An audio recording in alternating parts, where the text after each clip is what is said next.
Assalamualaikum warahmatullahi wabarakatuh. Alhamdulillah wassalatu wassalamu ala Rasulillah wa ala alihi wa sahbihi wa mawalah. Asyhadu an la ilaha illallah wahdahu la syarikalah wa asyhadu anna Muhammadan abduhu wa rasuluhu alladzi la nabiyya wa la rasula ba'dah, amma ba'd. Faqad qala Allah ta'ala fi kitabihil karim wa huwa asdaqul qailin. A'udzu billahi minasyaitonir rajim. Alladzina hum yura'una wa yamna'una al-ma'un. Sahabat Darun Nahdlatul TV yang dirahmati Allah, jumpa kembali dengan saya pada segmen Inspirasi Ramadan. Mudah-mudahan kita senantiasa diberikan kesehatan dan juga kekuatan, terutama di dalam melaksanakan ketaatan-ketaatan kepada Allah Subhanahu wa taala. Sahabat Darun Nahdlatul TV yang dirahmati Allah, dalam suatu hadis Rasulullah Shallallahu Alaihi Wasallam menceritakan kondisi pada hari kiamat, di mana dalam hadis tersebut diceritakan, dikisahkan ada 3 orang yang sedang dihisab oleh Allah Subhanahu Wa Taala. Yang pertama adalah orang yang mati syahid, sedang dalam keadaan mati syahid berperang di jalan Allah. Kemudian Allah memperlihatkan kenikmatan tersebut kepadanya sehingga dia mengetahuinya. Kemudian Allah berkata kepadanya, "Apa yang engkau kerjakan wahai hambaku?" Kemudian orang tersebut menjawab, "Aku berperang di jalanmu ya Allah sehingga aku mati syahid." Namun Allah menjawab, "Bohong, sesungguhnya engkau telah berdusta.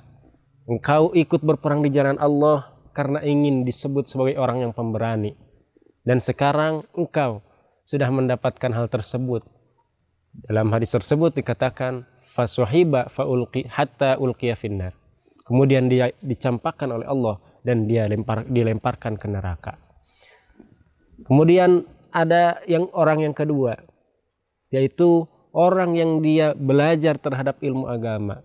Dia mengajarkannya kembali, kemudian dia senantiasa membaca Al-Quran, mempelajari Al-Quran. Ini orang yang kedua. Kemudian Allah lakukan seperti hal yang sama kepada orang yang pertama tadi. Allah perlihatkan amal-amalannya di dunia tadi, yang dia sering membaca Al-Quran, dia belajar ilmu agama dan mengajarkannya. Allah perlihatkan, lalu Allah berkata kepadanya, "Apa yang engkau kerjakan wahai hambaku?"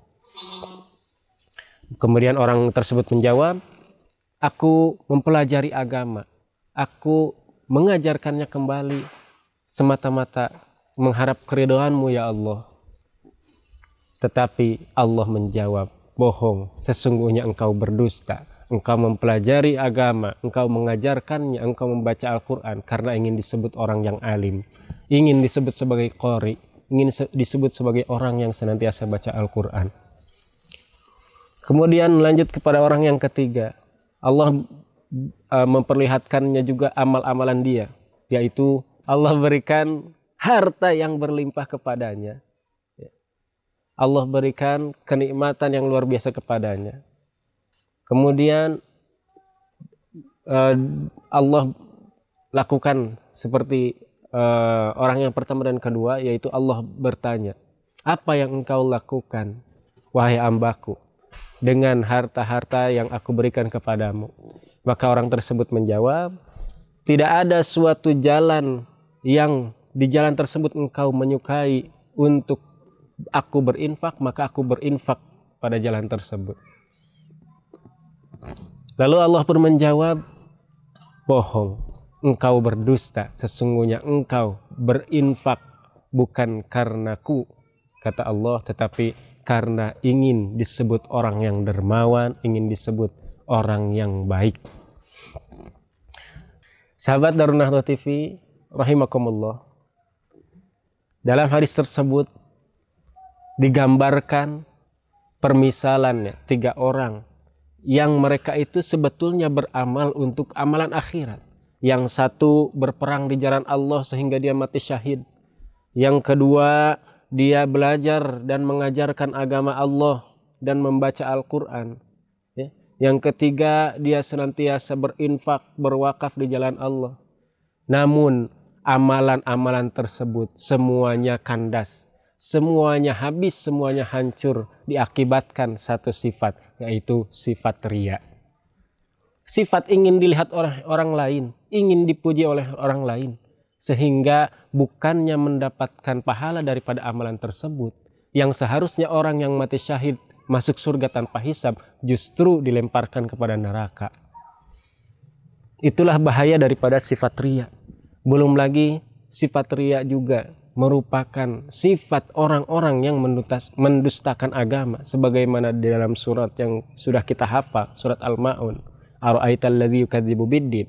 Di akhir ayat Allah menjelaskan orang yang mendustakan agama itu diantaranya alladzina hum yura'un. Mereka itu adalah orang-orang yang riya, yang melakukan sifat riya. Kemudian sifat riya pula merupakan sifat orang-orang yang munafik, di mana Allah berfirman, innal munafiqina yukhadi'una Allah wa huwa khadi'uhum wa idza qamu ila sholati qamu kusala yura'unan nasa. Orang-orang munafik menipu Allah, padahal Allah yang menipu mereka. Kemudian orang-orang munafik malas di dalam melaksanakan sholat, dan orang-orang munafik yura'unan nas, mereka berlaku riya kepada manusia. Oleh karena itu, di bulan Ramadan yang mulia ini, mari kita senantiasa mengikhlaskan setiap amalan-amalan kita karena Allah, dan menjauhi sifat riya, menjauhi indikasi-indikasi yang akan termasuk terhadap sifat riya, karena riya di samping tadi merupakan sifat orang yang munafik, kemudian sifat orang yang mendustakan agama, juga sifat riya akan menghapuskan, menghancurkan amalan-amalan kita yang telah kita kerjakan. Mudah-mudahan kita senantiasa dijauhkan dari akhlak-akhlak yang buruk, termasuk di dalamnya adalah sifat riya. Itu saja yang bisa disampaikan. Mudah-mudahan ada manfaatnya. Akhirul kalam. Assalamualaikum warahmatullahi wabarakatuh.